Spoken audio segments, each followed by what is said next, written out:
How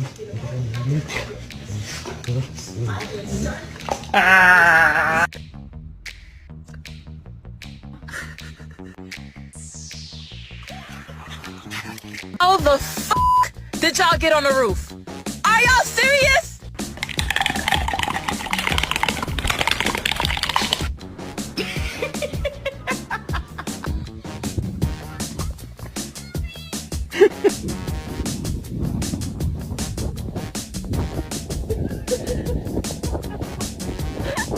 Did you hear about the neighbor? She heard her dog's pregnant.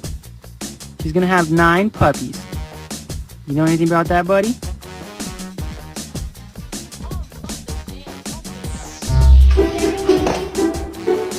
Oh.